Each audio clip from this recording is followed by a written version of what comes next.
Antes de empezar las lecturas, quiero rogarles y suplicarles que hagan junto a mí esta oración que mi hermana me pasó porque tenemos a mi papá agonizando y la verdad está sufriendo bastante, o sea, la verdad está complejo. Entonces les ruego que las personas que se quieran unir a esta oración, por favor la hagan de todo corazón. Es el mayor regalo que me pueden dar ustedes. Señor Jesús, te suplico por la salud y el bienestar de Humberto Osorio Borges. Te pido que tomes en tus manos su enfermedad y la sanes con tu poder, que le des la fuerza y la paz necesarias para superar este momento difícil. Si es tu voluntad, te ruego que le devuelvas la salud y le permitas continuar disfrutando de la vida. Si no, te pido que le des la serenidad para aceptar tu voluntad y que le concedas la paz y el descanso eterno.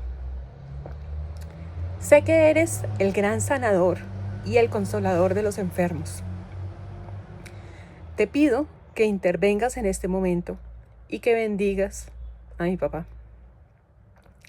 Confío en tu amor y misericordia, que son mayores que cualquier enfermedad o sufrimiento. Te doy gracias por tu presencia en nuestras vidas, por tu amor incondicional y por tu capacidad de sanar. Señor, si este es el momento de su partida, que descanse en paz y sea recibido en tus brazos. Amén.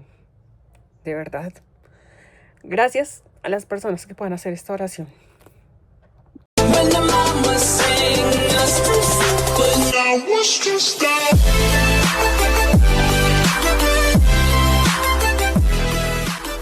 Hoy es 22 de mayo del 2025 y estamos con el día 142 de lectura bíblica, así es que alista tus materiales y empezamos. Las lecturas para hoy son 2 Samuel 5 al 6, Salmos 133 y 134 y Evangelio según San Marcos capítulo 12, versículos del 28 al 44. En el nombre del Padre, del Hijo, del Espíritu Santo. Amén. Señor, creo que en las Sagradas Escrituras que voy a leer se contiene tu santa palabra. Haz que la escuche con todo respeto de amor. Ilumina mi mente para que por medio de ella conozca tu santa voluntad y mueve mi corazón para que cumpla con fidelidad lo que tú quieres de mí. Te lo pido por Jesucristo, tu Hijo, nuestro Señor. Amén. 2 Samuel 5 y 6. David ungido, rey de Israel en Hebrón.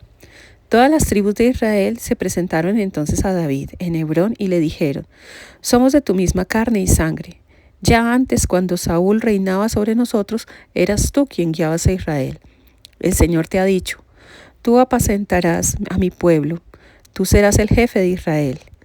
Vinieron pues todos los ancianos de Israel a Hebrón, donde estaba el rey. David hizo con ellos un pacto en Hebrón ante el Señor, y ellos ungieron a David como rey de Israel. David tenía 30 años cuando comenzó a reinar y reinó 40 años. En Hebrón, el reino sobre Judá 7 años y medio, y en Jerusalén 33 años sobre todo Israel y Judá. Éxito de David. Conquista de Jerusalén. El rey y sus hombres se dirigieron a Jerusalén para atacar a los jebuseos que habitaban aquella tierra, y estos le dijeron: no entrarás aquí. Los ciegos y los cojos bastarán para rechazarte. Era una manera de decir que David no entraría. Pero David conquistó la fortaleza de Sión, es decir, la ciudad de David. Y aquel día dijo David: el que quiera matar a los jebuseos, que llegue hasta el canal. En cuanto a los cojos y los ciegos, son enemigos de David. Por eso se dice: los ciegos y los cojos no entrarán en la casa del Señor. David se instaló en la fortaleza y la llamó Ciudad de David. Después construyó un muro alrededor desde el terraplén hacia el interior.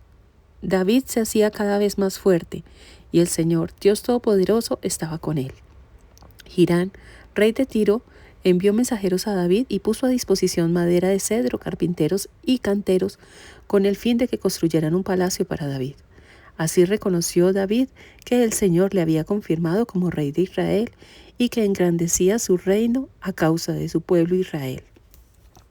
Hijos de David nacidos en Jerusalén. David tomó más concubinas y esposas en Jerusalén, y después de haber venido de Hebrón, y tuvo más hijos e hijas. Los nombres de los hijos que le nacieron en Jerusalén son Samúa, Soab, Natán, Salomón, Jibhar, Elisua, Nefec, Jafía, Elisamaná, Balbayada y Elifelet. Batallas contra los filisteos. Cuando los filisteos supieron que David había sido ungido rey de Israel, subieron todos para atacarlo. David se enteró y bajó a la fortaleza. Los filisteos llegaron y se prepararon para el combate en el valle de Refaín.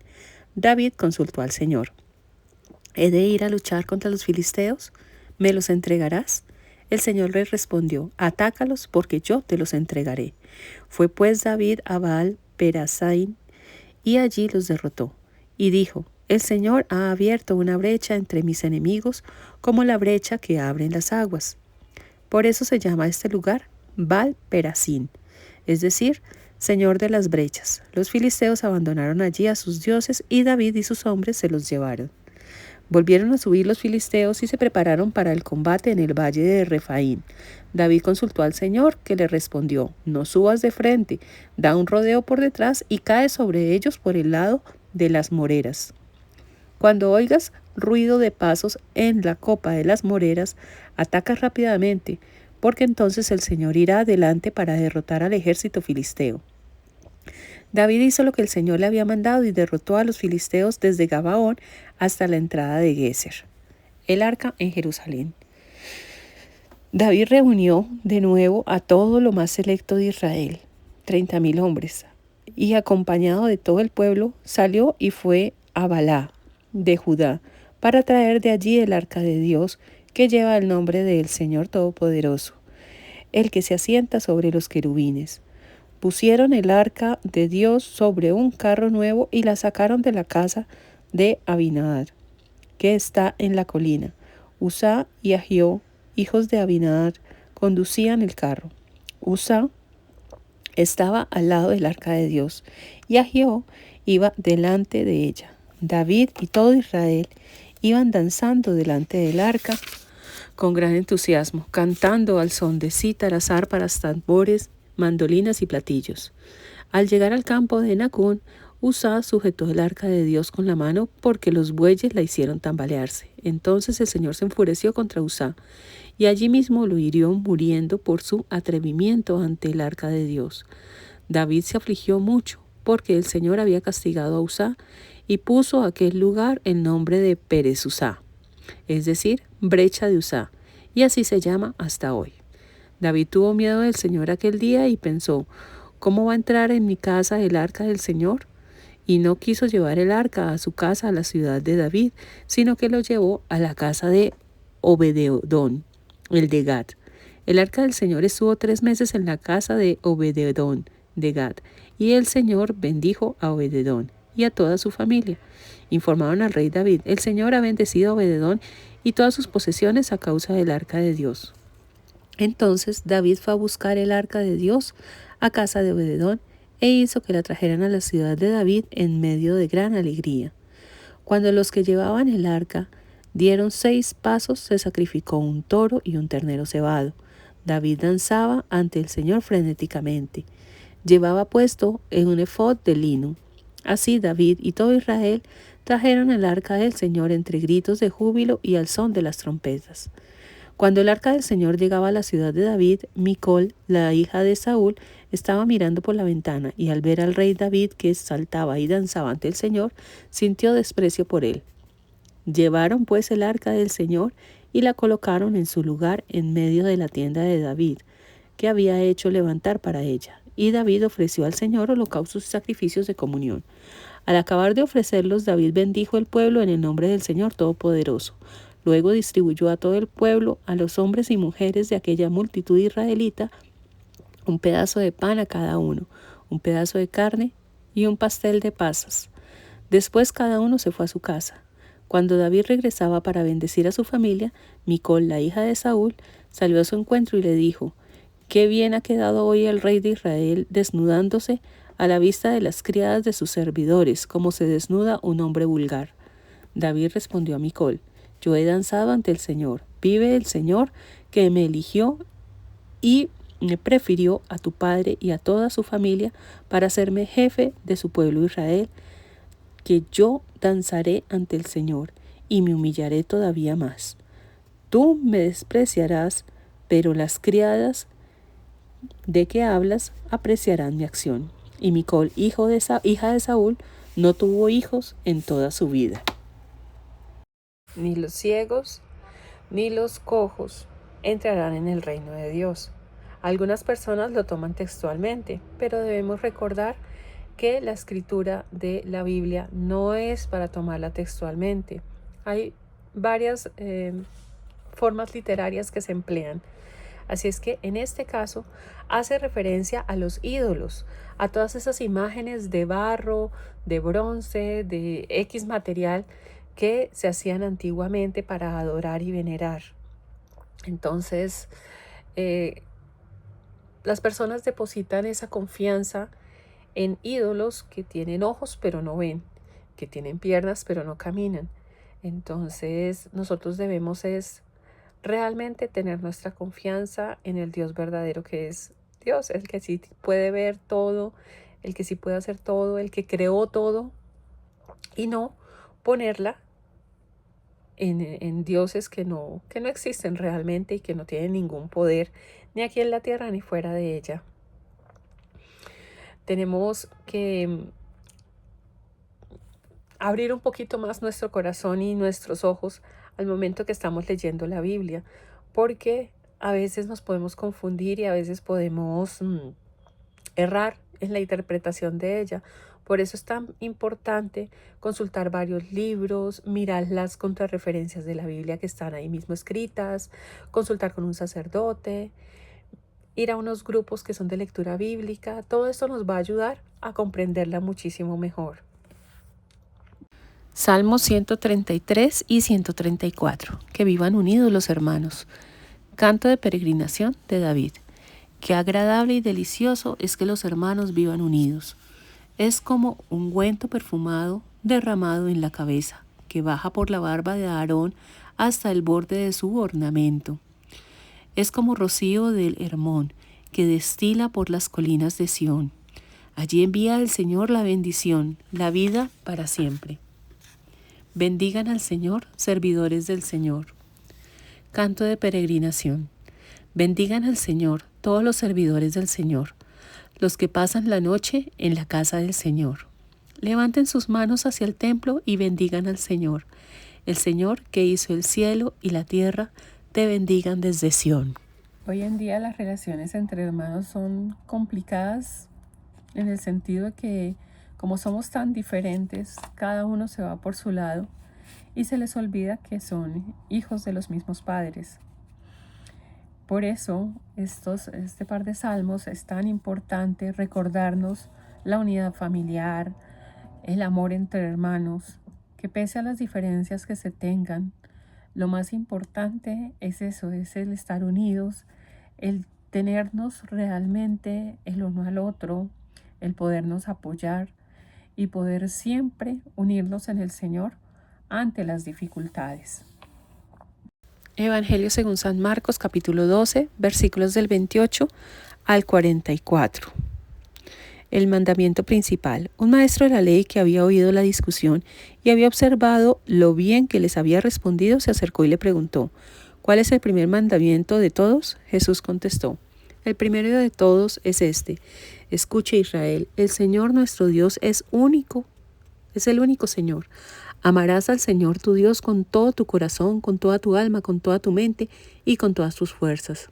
El segundo es este: amarás a tu prójimo como a ti mismo. No hay otro mandamiento más importante que estos. El maestro de la ley le dijo: muy bien, maestro, tienes razón al afirmar que Dios es único y que no hay otro fuera de Él, y que amarlo con todo el corazón, con todo el entendimiento y con todas las fuerzas, y amar al prójimo como a uno mismo, vale más que todos los holocaustos y sacrificios. Jesús, viendo que había hablado acertadamente, le dijo: no estás lejos del reino de Dios. y nadie se atrevió a hacerle más preguntas.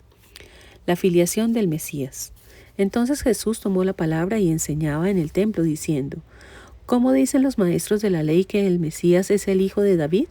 David mismo dijo, inspirado por el Espíritu Santo: Dijo el Señor a mi Señor: Siéntate a mi derecha hasta que ponga a tus enemigos debajo de tus pies. Si el mismo David lo llamaba Señor, ¿cómo es posible que el Mesías sea hijo suyo? La multitud lo escuchaba con agrado. La vanidad egoísta de los maestros de la ley. En su enseñanza decía también: Tengan cuidado con los maestros de la ley, a quienes les gusta pasearse lujosamente vestidos y ser saludados por la calle. Buscan los puestos de honor en las sinagogas y los primeros lugares en los banquetes. Estos que devoran los bienes de las viudas con el pretexto de largas oraciones, tendrán un juicio muy riguroso. Generosidad humilde de una viuda. Jesús estaba sentado frente a las arcas del templo y observaba cómo la gente iba echando dinero en ellas. Muchos ricos depositaban en cantidad, pero llegó una viuda pobre que echó 2 monedas de muy poco valor. Jesús llamó entonces a sus discípulos y les dijo: Les aseguro que esa viuda pobre ha echado en las arcas más que todos los demás, pues todos han echado de lo que les sobraba, mientras que ella ha echado desde su pobreza todo lo que tenía para vivir. Y Jesús, con su inmensa sabiduría, nos hace ver que tenemos 2 cosas importantes para cumplir. Una es el amor a Dios sobre todas las cosas, y la otra, como siempre lo he dicho, tratemos a los demás como quisiéramos que esas personas nos trataran a nosotros mismos. Cumpliendo esas 2 cosas, cumpliríamos el resto de mandamientos con total tranquilidad, porque si yo no quiero que me roben, pues yo no robo. Si yo no quiero que mi esposo sea infiel, pues yo no soy infiel. Y así sucesivamente con todos los mandamientos. Así es que, qué gran sabiduría tuvo Jesús al momento de contestar cuál mandamiento era más importante. Por otra parte, vemos también que nosotros debemos compartir con nuestros semejantes las cosas que tenemos, sin pavonearnos, sin decirle a todo el mundo: miren, estoy dando, no, sino hacerlo realmente del corazón, hacerlo con humildad, hacerlo realmente porque nos nace, porque queremos ayudar a X o Y persona. Y finalizamos con la oración de cierre. Gracias, Padre, por las enseñanzas que has querido comunicarme a través de tu santa palabra. Haz que, como buena semilla, prenda en mi corazón como en tierra fértil, para que los frutos sean abundantes en beneficio propio y de mis hermanos. Por Jesucristo nuestro Señor. Amén.